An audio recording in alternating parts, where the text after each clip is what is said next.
It is said any man who possessed it would meet an untimely end.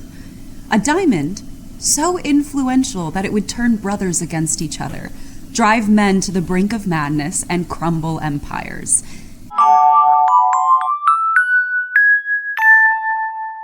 Happy Wednesday, ladies. Happy Wednesday. Happy Wednesday, ladies. It is pouring rain in Los Angeles, so if you hear that in Sammy and I's microphones, welcome to the rain hour. Yeah. We love it here. Los Angeles, notoriously rainy place. Yeah. That's why people move here. It's for the rain. That's us. You know it.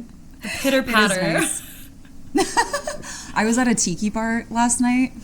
Brag. And On a Tuesday? No, it was not a Tuesday. But I was at the bar with my friends getting a drink, and this woman starts chatting us up, and she's like, "Where are you guys from?" And my friends were like, "Chicago." And I was like, "LA," but I met them in Chicago. And she was like, "You don't know cold. You think 67's freezing." And I was like, why am I being attacked in this tiki bar right now? Where was she from? She was from Buffalo, which is fair. It's really cold there. Yeah. Buffalo kind of wins. I don't think 67's cold, but I didn't say anything because I was like, okay. 67 is like LA cold, but objectively it's not cold. Oh, it's nice out. I love it. That's rough. Yeah. It's fine. I'm okay. Thanks for asking. Yeah. Yeah, That was my I'm next sorry question. she attacked you like that. It must, you Yeah, know, it's not fun being bullied watch out for the Buffaloians. in tiki bars near Hollywood. You hear about them all the time. It's brutal out here. How are you guys? I feel like I haven't seen you in a minute. I We haven't know. recorded in a while. What's going on? Did everyone have a lovely Valentine's Day? I feel like we should read some of the puns we received. Oh my gosh, yeah. I didn't even think about that. That was like an organic idea, but I can pull one up. And though it's no longer Valentine's Day, I did want to make sure we shouted out two of our fantastic and creative listeners who sent us some really beautiful Valentines. So the first one from Hazel is a poem, after my heart. It says, "I've had a lot of wine, and I grew a spine. Will you be mine, my sweet Valentine?" Oh, Stop. very topical, Hazel. Thank you. I love that. Hazel knows that the wine is... It's key. You gotta put the wine in. So thank you, have Hazel, to. for your beautiful poem. And then Adam sent us two. So double trouble from Adam. The first one is, "You must be a Valentine's Mothman the way you crept into my heart." Oh!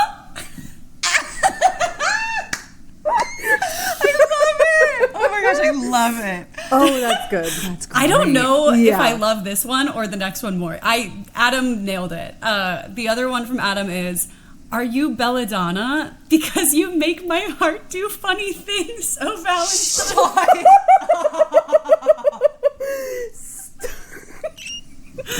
Oh my god. Adam. I love that they were like, the last two episodes, oh yeah, I'm gonna make those have the puns. That's so I'm funny. obsessed. Thank you so much. Thank you. Thank you, love everyone. Valentine's Thank you, puns. Adam and Hazel. We love you, and you're very talented Yeah. people. And I That think was "You so Make My Heart fun. Do Funny Things" is the funniest. I'm just gonna start saying funny. that. Are Oh, you I love it. anxiety? Yeah. Because you give me heart palpitation. Okay, I'm done. You get it.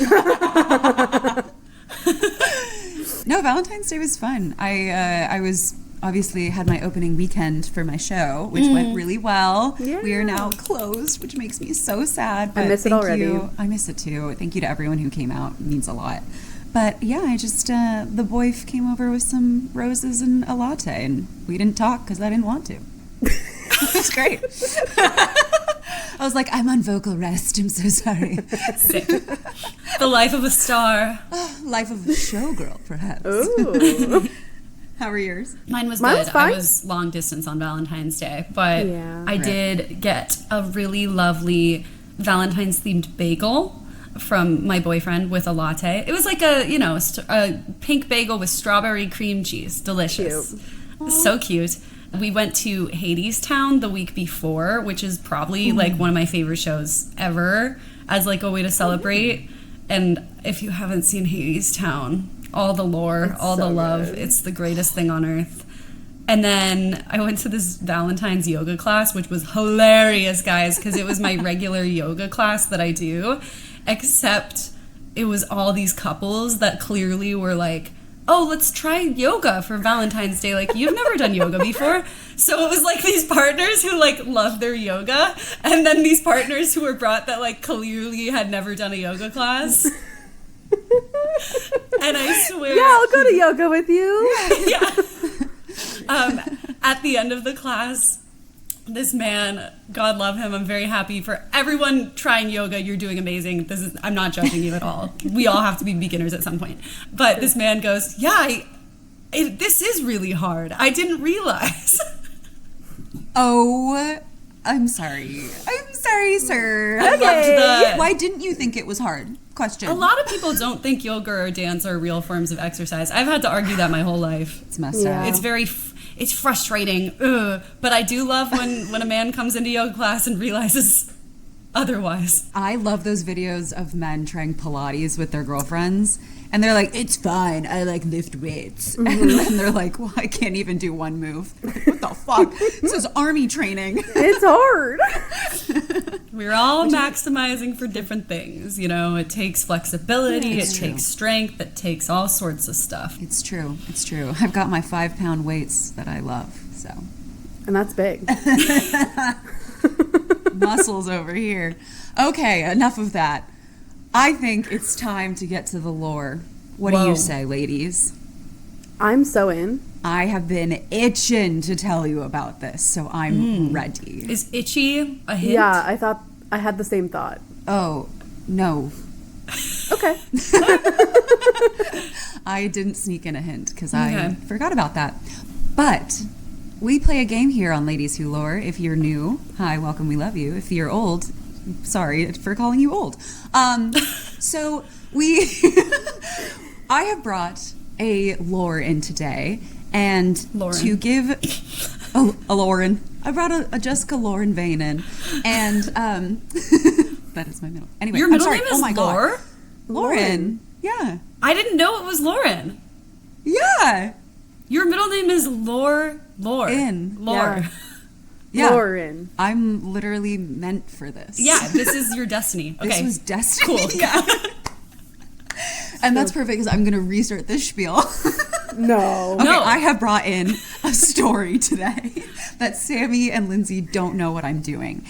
And to help them guess what I'm doing, I have brought in a wine bottle that is a clue to the story I'm doing. It could be the wine label, it could be the name, it could be the color, it could be whatever. You can pause the podcast right now, go to our Instagram and look at the wine bottle. But if you don't want to do that, listen to their descriptions. The one. Oh, I've finally. seen this wine. A Francis I've had Coppola. this. Oh, yeah? Yeah. It's a classic. Francis Coppola Diamond Collection, specifically. Ooh. It's a Cabernet Sauvignon 2023. There is a diamond in the middle that's like silver, which is really pretty. Maybe that's something. Lindsay, do you want to read the back? Do you have the back? Sure. The back says, Diamond Collection wines come from the best growing regions in California and reflect Francis Coppola's belief that fine wine enhances a well-lived life. Our Cabernet Sauvignon is highly concentrated with aromas of nothing. And I will let you two test I'm not going to tell you. and then we'll see how you do with the notes. Ooh. Oh, okay. I mean, I feel like diamond could be a thing. Yeah, definitely. Do I know what that thing could be? No. Is it like crystals? Maybe crystals? We haven't ever done a crystals overview. Yeah. And crystals are so fun and pretty. I can see her being excited about wanting to tell us about crystals.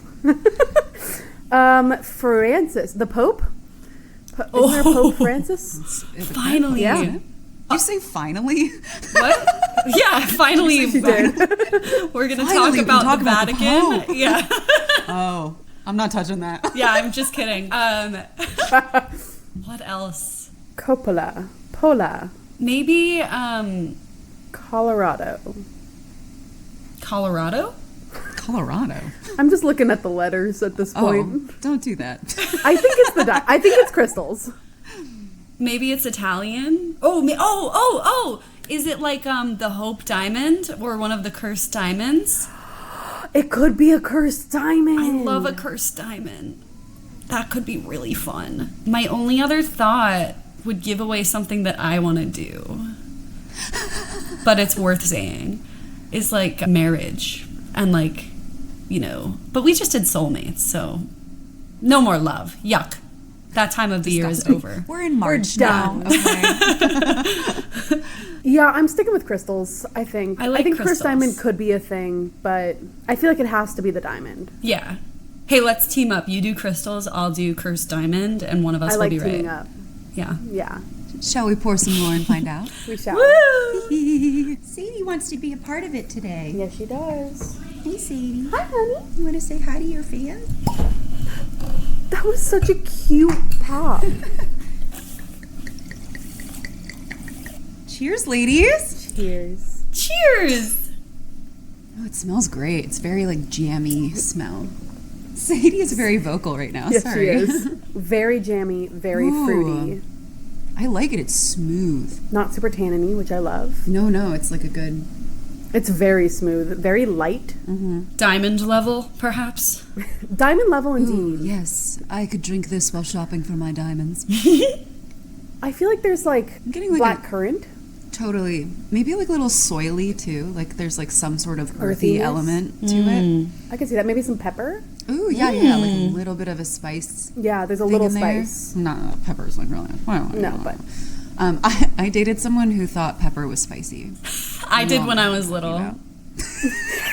Well, when you're little, that makes sense. When I But was as a little, I grown thought man- pepper was pretty spicy. Yeah, well, okay, so maybe he's just look. hasn't tried a lot of spicy food. That's true. Even Sadie said, "Look." Yeah, she said, ma'am. Yeah, I like this. I think I'm rating this like a 8.5. I was gonna say eight or 9. Yeah. Ooh. You want to hit us with the notes, Linz? Yeah, you got a lot of them. So blackberries and cherries and plums are your fruits. Nice. And then you also have spice and dried herbs, which you got. Yeah. And I think the dried herbs also count as like kind of earthiness. The earthy, yeah. And then there's also toasted oak. Yeah. I could get that for sure. And if you're doing this Wow. wine right, you should be eating it with steak tacos. Another taco wine. Prime rib have to or try it. pasta. I can see prime rib. I can see prime rib for sure. pasta. I don't know that I would drink this with pasta. Heavy pasta. Pasta a with thick like red pasta. sauce. Yeah. But, Yeah, like a thick pasta. Yeah, like a meaty pasta. Yes. Yeah. Okay. All right. Like Lindsay a couple episodes, this lore started as one thing, and then I found information about another thing, and then I found information about another thing. This lore switched 3 times. Oh my god, I'm so excited. And I landed on something that I am literally so excited to talk about today. It's historical. It's got some crime. Fun. It's got betrayal, razzle dazzle, the whole thing. Whoa. razzle dazzle and betrayal are like my 2 favorite activities. We should unpack that at some point. Giving Chicago the Stab you in musical. the back. That's so No, funny. literally. Ladies, let me take you back thousands of years to the alluvial mines in India, where in the muck and dirt sat a diamond waiting to be found, whose power ran so deep, so mystical, that it is said any man who possessed it would meet an untimely end.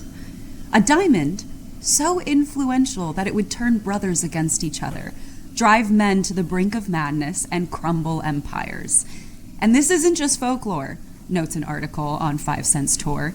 It's documented chaos spanning centuries across India, Persia, Afghanistan, and Britain. This is the curse of the Koh-i-Noor Diamond. Yes. Sick. I love a curse thing. Have we heard of this? No, No. Amazing. I cannot wait to share with you. I'm so I excited. love a curse. What can I Yes. maybe I can't ask this. What brought you to here? Okay. I will be doing Okay. the lores. I'm happy to share because I don't know when I'll be doing the Sure. lores. Core. Core. Is that okay? Cool. I mean, it's up to Core. you. I was starting with, it's going to be a long time before I do them because they're a little too similar, I think. But I was starting with Robin Hood. And then I moved on to King John. And then I moved on to this. So we went from Robin Hood We to the could cursed have had diamond. Robin Hood.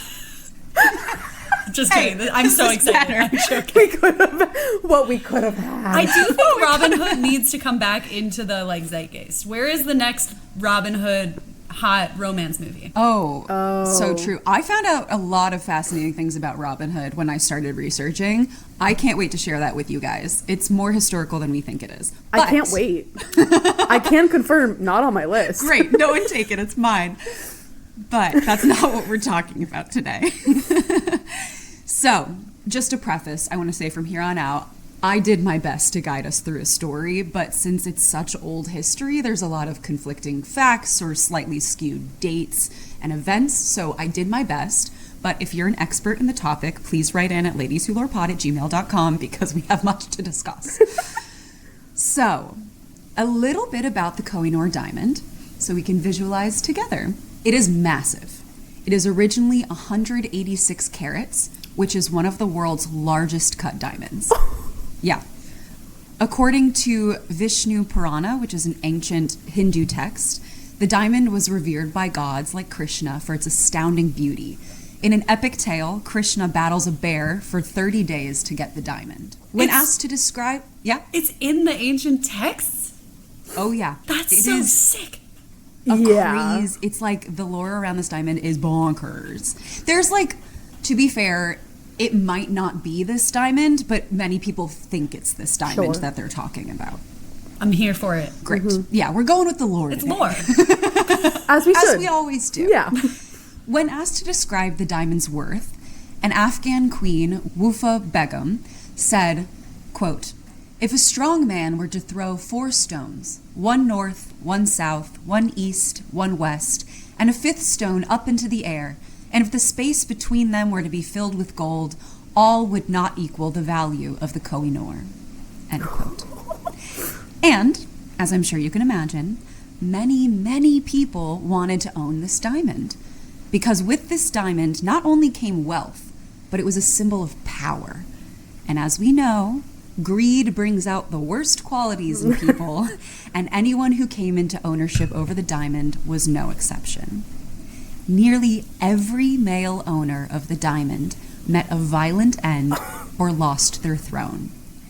The curse became that no man who owns it shall live to see a happy end, with one Persian text from 1739 saying, quote, "Whoever possesses this diamond will own the world, but will also know all its misfortunes." Now, ladies, building up the lore. I'm excited. So, it's sort of unclear where the diamond came from, but most scholars believe that it was mined in India between 1100 and 1300 BCE. Long time ago. Also, sorry, the rain is really picking up now. Yeah. Back then... It's the ASMR episode. So true. The rain heard about the diamond and was like, "I'm here." It was like, I have things to add. So back then, India was the world's only source of diamonds until 1725, when some were discovered in caves in Brazil. And the fact that nowhere else had diamonds made the Koh-i-Noor even more coveted. And because India's pride to the world was their gemstones, gems became a symbol of wealth in Indian courts, where jewelry, as opposed to clothing, marked a visible sign of court hierarchy, involving strict rules on who could wear what gem, which is kind of cool. Oh. And fun fact, the world's oldest texts on gemology come from India. Woohoo! Very cool. Oh. Yeah. But our story truly starts with Shah Jahan of the Mughal Empire, who somehow, I don't know how, gained possession of the Koh-i-Noor. Shah Jahan, whose name translates literally to King of the World, seemed like a pretty decent dude, actually. Obviously, you have to be a little ruthless to rule an empire, but by most accounts, he seemed like a calm, reserved, and calculated guy who loved his wife a lot. He's the guy who made the Taj Mahal after his wife. He loved beauty. He loved wealth. He's this dude. Oh. Got it. So once he gained possession of the Koh-i-Noor, he became obsessed with its beauty. In 1628, he commissioned an elaborate gem-encrusted throne with the Koh-i-Noor at its centerpiece. This throne took 7 years to make, cost 4 times as much as the Taj Mahal, and became cemented in history with the name the Peacock Throne. Do we know why? Any guesses? Why it's called the Peacock? Did it have a lot of peacock feathers? No, but okay. close. Among its incredible features sat 2 gemstone peacocks that flanked the sides of the Koh-i-Noor, almost like lovingly protecting it. It's really stunning. Whoa. The throne was a beautifully extravagant display of wealth and status, which Shah Jahan was naturally very proud of. But people in his court started to notice that Shah Jahan seemed to be growing a bit obsessed with the diamond, with some reports saying that he would spend hours gazing into its depths, thinking it was channeling divine favor for his reign. He viewed it as an extension of his power, a way to show foreign dignitaries his wealth and importance. And this is the first time we see the Koh-i-Noor become a political symbol. But it also put a huge target on his back. Now, we all know the saying, right? With great power comes Great response. great downfall. Good job. Yes, great downfall. Yep. That's how it goes, right? In Walked into that. 1658. Yeah. I knew something had to happen, but The wary looks on your eyes. You're like, I know what it actually is. What are you going for? I still went for it. I appreciate it. Thank you. In 1658, Shah Jahan got sick. So sick that he was bedridden for a long time. And his sweet, darling son, Aurangzeb, took great care of him. Just kidding. He cooked up an evil plan. He started spreading rumors around the kingdom that his father died, positioning himself as the rightful heir. And I guess back then, all the heirs would battle for the right to rule. So Aurangzeb came out of this fight victorious, cementing his place on the throne. But the problem was still there, that his father was alive. And he was actually, unfortunately, getting better at the time. So, the minute Aurangzeb assumed the throne, he imprisoned his father, Shah Jahan, in this intense prison called Agra Fort to live out the rest of his days. Oh my God. And Wow. to add insult to injury, he stuck him in a room with a tiny window that faced his legacy of wealth and beauty, the Taj Mahal. No. Wait, that's so petty. That's so petty, and I love it. I But love Oh my it. god. It's rough. It makes you wonder if Shah Jahan was not actually a good father, you know. Look, Makes you history wonder. is written by the victors, right? So he could have had anyone be like, he's such a good dude. I do feel like it's like we're talking emperor scale, which is, you're right. It's like you have to be kind of crazy, Yeah, 100%. but you can be gotta less be crazy ruthless. than the other ones. Yeah, exactly. There are Ruthless, some yeah. people that Yeah. pretend to care about things. Yeah. Yeah. Like they're people. Interesting. I really hope this rain isn't going to fuck up our audio. I think it'll be fine. I will say, hearing this story with this intense rain, this story is becoming so intense that I'm like, oh my God, I can't breathe. Nature is on my side today. It really, it's adding in person. Amazing. So, Aurangzeb loved the Koh-i-Noor. He wore it proudly and talked about it a lot. He didn't necessarily succumb to the curse of the diamond, since he did reign for a long time, but he was constantly met with rebellions and inner turmoil that eventually dissolved the Mughal Empire. And it was during his reign that people started whispering that the Koh-i-Noor brought a curse to the family.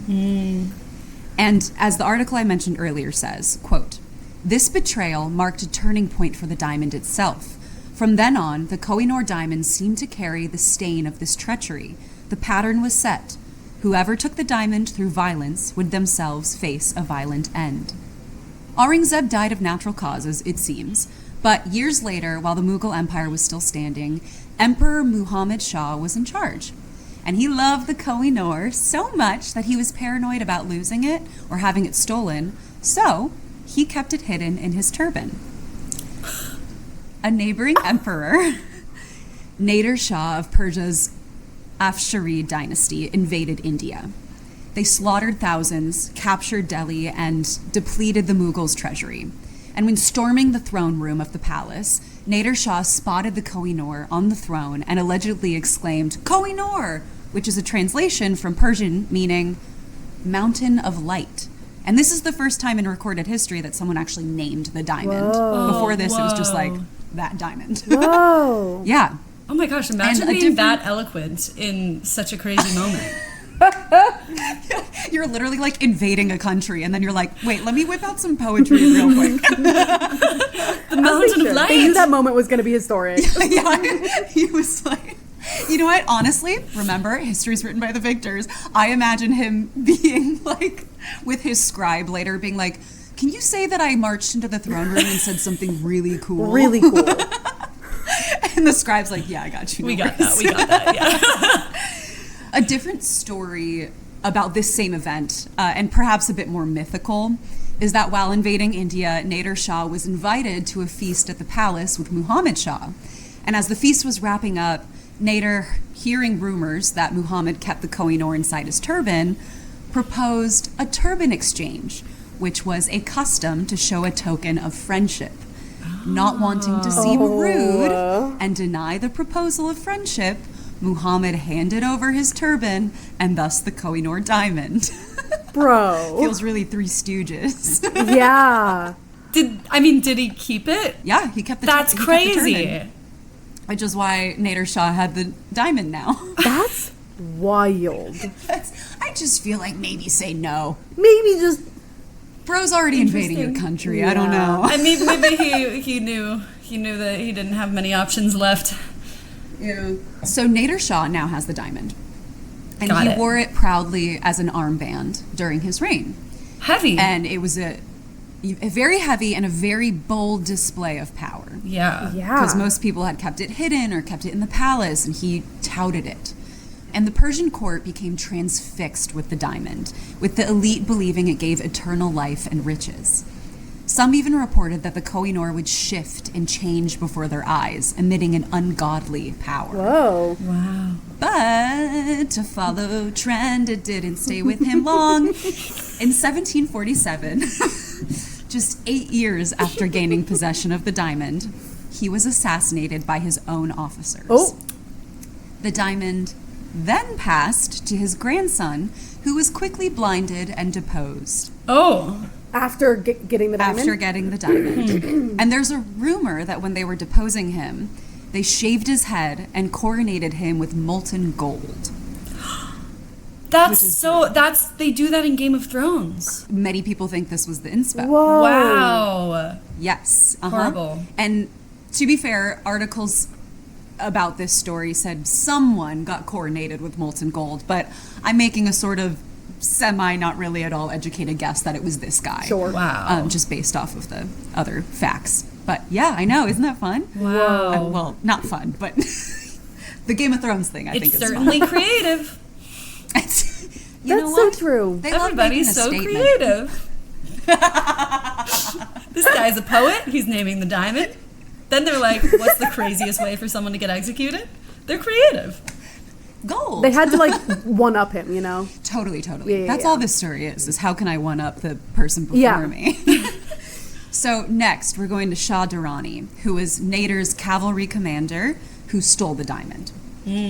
Soon after stealing it, he developed a tumor that ate away at his face, destroying his good looks my God. and tarnishing his favor with the court. Oof. And it is said that later in his life, he would stay up all night whispering to the Koh-i-Noor, begging for forgiveness and for his life back. Whoa. He died in 1772. Next, it went to Shah Shuja, who was competing with his brother to see who would be crowned king of Afghanistan. And this is really fucked up, okay. There was a law in Afghanistan at the time that no blind man could rule. So, guess what he did? He gouged his brother's eyes out with hot needles. No. Creative. Yeah. No. You know what? Everyone's so creative. Yeah. Yay! Yeah. Brownie points. But the same story goes on and on and on for years and years and years. Each owner of the Koh-i-Noor met an untimely end through being poisoned, tortured, burned, drowned. Even the passengers and crew of the HMS Medea were cursed with cholera and never-ending storms when the ship carried the Koh-i-Noor in 1850. Oof. But now, let's go to the early 19th century. The Koh-i-Noor is with Ranjit Singh, the man who started the Sikh Empire. Very influential man. And this marks the Koh-i-Noor's return to India after years of being away. So the diamond now took on a sort of deeper meaning to Ranjit Singh and than other rulers, that it was a return home. And as Koh-i-Noor experts Anita Anand and William Dalrymple, I think, sorry, sir, say, Ranjit Singh, quote, had won back from Afghan Durrani dynasty almost all the Indian lands they had seized since the time of Ahmed Shah. Remarking further that, quote, the transition is startling when the diamond becomes a symbol of potency rather than beauty. It becomes this gemstone, like the ring in Lord of the Rings, one ring to rule them all. I was getting although the one ring Yeah? thing when you were saying he was whispering to the diamond. Literally. Yeah. Yeah. When researching this, I was truly picturing like all these men just being like so enthralled with this diamond that it becomes this like otherworldly, scary thing. Yeah. Yeah. Interesting. It's giving curse. It's giving curse, I It's think. giving curse. I don't know, but it's giving curse. I don't know. Although, his reverence for the gem didn't save him from a tragic fate. In 1839, surprise, surprise, he suddenly fell ill and died. And with his death became a horribly bloody battle for succession, with the Koh-i-Noor at the center of it. It passed through many hands until the new Maharaja was crowned in 1843, and it was none other than Ranjit Singh's son, 5-year-old Duleep Singh, who wore the diamond proudly on his arm, just like his father before him. Stop. I know. Let him be okay. But now I'm terrified for this baby. Yeah, let him Oh, be your okay. instincts are so good. Good job. No. You guys have paid attention thus far. No. Now, the whole time this is going on, someone else has had their eye on the Koh-i-Noor. Do we have guesses of who that is? Or is what nation? British that people? is? The British Empire. Of course. Sure. Ding, ding, ding. Sure. The predictable. Pull back the It curtain. was- Not again. Guys, you can't take everything, can you? Look, we're learning. The Koh-i-Noor to the British Empire was an irresistible symbol of prestige, of power, of possession. If they could get their hands on the crown jewel of India, then that would solidify their colonization over them forever, right? Right? From a 5-year-old. Woo! Yes, so when the British heard that Ranjit Singh's death happened, they devised a plan.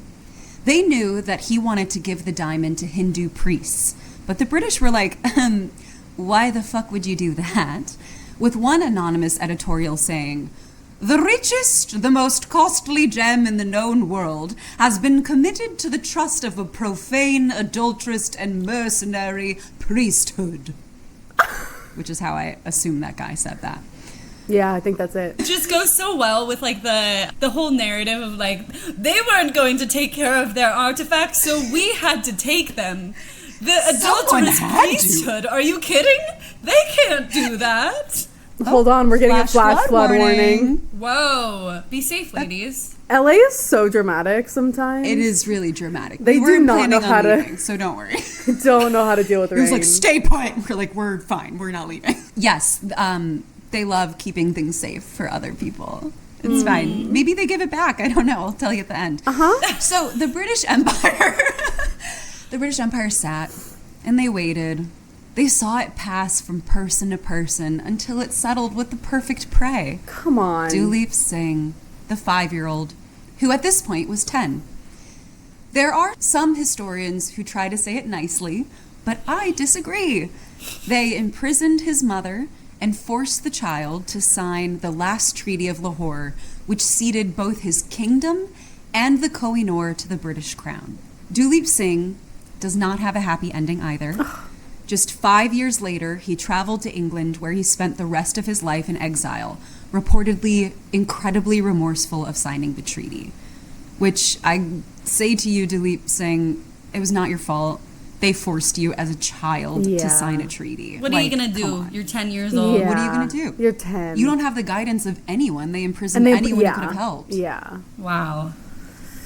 Oof. Ooh. Now, obviously, the British, the watchers that they are, were deeply aware of the perceived curse around the diamond, which is why, when they gained possession of it, they made sure to give it to their queen, Queen Victoria. And, to add insult to injury, the British looked at the diamond and they were like, oh, it's kind of unremarkable. One person was even like, it's no different than a piece of glass. So they what? That's right, they cut it down to 105 carats so that it would shine more. Wow. Stop. Yes. Now, allegedly, Queen Victoria was aware of how fucked up it was to steal from a child. And she refused to wear the Koh-i-Noor until she received express permission from Dileep Singh himself. Legend, don't, It could have been worse. You're right, it could have been worse. But legend tells She's it an that emperor. It's like, she, It's the best we've heard so far. You know what, you're right. You're ruthless, but like you're not, we get it. You're right. You're right. Yeah. On the scale of how For what we've ruthless- seen, It's that's like, the are best they we've nice seen. for an emperor? Yeah. You know what? Go, Queen Victoria. Slay, sister. No. Oh, Not literally. So she was aware of how fucked up it was, and legend tells it that she asked, quote, "Does he seem to regret it? And would he like to see it again?" After cutting it down to size. She wanted Dileep's forgiveness, and while Dileep Singh gave her permission to wear it, he was obviously bitter about it, and often referred to Queen Victoria as Mrs. Fagin, a character from Dickens's Oliver Twist, who is associated with stolen goods. Oh, that's good.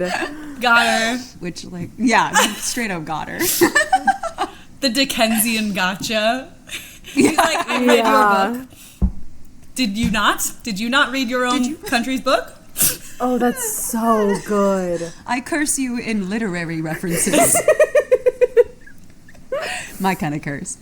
So the Koh-i-Noor eventually became a part of the British crown jewels and passed peacefully from queen to queen until it made its last public appearance in 2002, resting on top of the coffin of Queen Elizabeth, the Queen Mother, as she was known. Oh, wow. It now sits in the Tower of London with the rest of the crown jewels on display. Oh.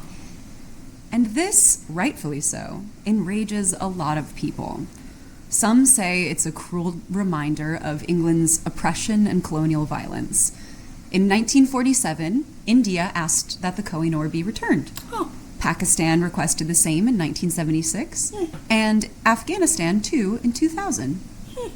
And that is where the issue lies. No one is quite sure who has claim over the diamond. Jane Milosh, the director of Smithsonian's Provenance Research Initiative, says, quote, "You're dealing with countries that existed when the object was acquired, but they may not exist now. And countries who we had trade agreements with that may have different export laws now." She goes on to say that it gets complicated figuring out its origins. Quote, "By the time you hit the second or third owner over time, the information could get more difficult to research. This is why I say it's important that these things not be yanked out of museums, because at least people who have access and can study them until we know for sure if they were looted."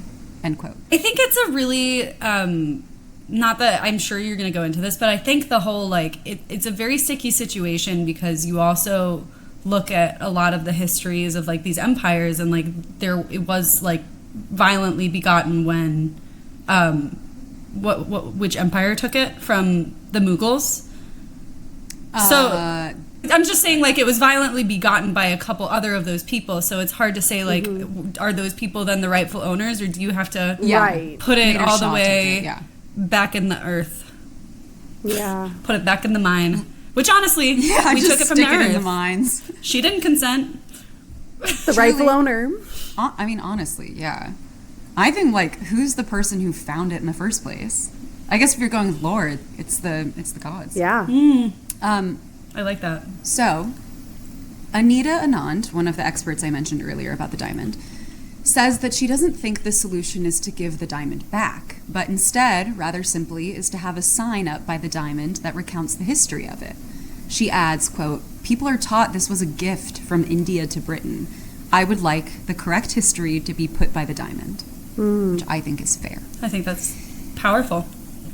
Yes. Yeah. And to wrap this up, I personally love believing in the curse of the Koh-i-Noor. I love how mystical it feels, how witchy and ethereal. But the deep down history part of myself wonders if that's just what comes with greed and betrayal and obtaining and ruling a kingdom. Like, did these events happen due to the diamond's energy, or because these men were so obsessed with gaining and holding on to power that they would do anything to keep it? Or is it just folklore? Whispers passed around empires to explain the horrible things that their rulers were doing. And one guy, Lord Dalhousie, maybe, probably not how to pronounce that, firmly believed that it's not a cursed diamond at all. He argues that it only brought good fortune. Quote, "As those who possess it have it in their power to subdue their enemies. That the diamond belonged to some of the most lucky, rich, and powerful monarchs in history. But I guess it all comes down to what you believe a curse is. Is a curse being destitute? Then sure, it's not cursed. Is a curse watching your humanity wither away in favor of a gemstone? Then yeah, it's pretty fucking cursed." And that's the curse of the Kohinoor Diamond. Yes. It's so good. so good. Yes. I love the history so much. I say, why not both? Like, why can't it? Yeah. It's Yeah. like, I think it's partially the way you talk about it in folklore terms and partially just the greed. It's like, we're all talking about the Yeah. same thing, which is like, people are spiritually corrupted. Yeah, I don't that's know. true. That is very true. Who can say? Interesting. They're just two ways of talking Right. about the same thing, perhaps. Yeah. That's true. And maybe the bigger picture is let's not steal from Mother Earth if we can't handle it. Yeah. Not if. Don't steal from Mother Earth. Yeah. Yeah. I often think that humans are too dumb to live off the land anymore, and how smart we would be as a society if we didn't invent everything, which I know seems counterintuitive. No. But I think there's a real brilliance in living off the I land. kind of agree. Oh my gosh, yes. I know I'm going to bring it back to my AI book, but they were just talking about how you like train AI to have the right goal, because it's really hard to tell it what the actual goal is. And I like thought about, I've just been thinking about it constantly, that like the real goal should be like all of us living sustainably with the earth. We just keep like having the wrong one and then paying the price, 50 years later. And then like if we could all just live sustainably with the land, that would be the real wisdom. That would be the correct goal. I agree. Which is why I think the earth is screaming for a matriarchal society. And we keep, not we, but we. Not me. Like, not not me. Couldn't be me. I'm not stopping it. I love a matriarchal Hold society. on. I was actually just talking about this with my boyfriend, where he was like, well, what does that look like? Like, what does a matriarchal society look like? And I was like, well, I think it decenters money as the priority. Yeah. It decenters capitalism. It's more about community living and helping your neighbor. And, like, I don't think big pharma would be a thing. I don't think that, like, the 9-to-5 work week would be a thing.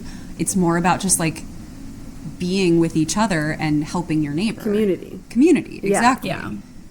And maybe that's idealistic of me to think about, but I think it's true. I'm a big proponent. I don't think it's idealistic at all. I do think probably the ideal is the balance somehow. Like we find the balance between the patriarchy and the matriarchy, but like all the people who say you couldn't have matriarchy and like that doesn't exist, I think that's very wrong. There's a lot of evidence. We don't have to go into it now, but you could definitely have it.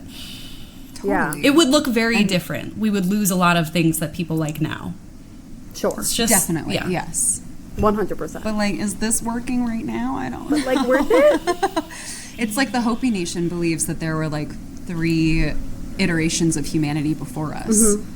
And I have to believe that at least some of them were matriarchs. and that we're just annihilated by like the ice age or like, you know, other natural phenomena. Yeah. But it's like we're not the only ones to be here, and we're not the only ones to come. And we should slow down the process of killing ourselves off. Please. Help your neighbor today. That's your goal. Do something nice for one the act. community. Remember Theosophy? You do now. You love Theosophy. I know you remember Theosophy.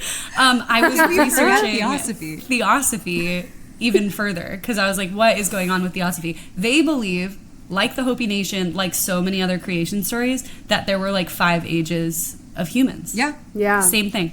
I mean, it makes sense to me. I think so. I can see it. I think it's pretty selfish to think we were the first. Yeah. First evolution of this whole thing. But something you can do for your community is like, rate, and review, and subscribe to us.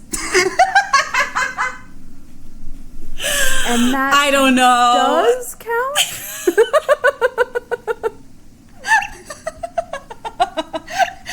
I'm taking it back to the patriarchy. I have the Kohinoor Diamond. Yeah, I'm yeah, obsessed with power. Give us a comment. If you want the matriarchy, you have to like ladies who lore. Tell your friends about us. No. Yikes. We just want to But also provide a do safe it. space for you to be happy. So if you like Yes, that, of course. Yeah. Yeah. Yeah, and if you know of any more cursed objects, let us know. It is quite literally my favorite thing to learn about. Please write into Please. ladieswholorepod@gmail.com. Yeah, or message us wherever. We love cursed objects. We do. Well, ladies, thank you so much for listening to my tale today. Thank you for bringing us a tale today. thank you. Of course. So good. Of course. I know. Thank you. It was a bit more history than lore, but I think the two go hand in hand. They do. So there you go. I love There's it all. lore thrown into history. Okay. Shall we sing in the style of whispering to the Koh-i-Noor at night, Ooh. begging for our old lives back? Me. 3, 2, 1. Ladies who lore. It's very My Precious coded.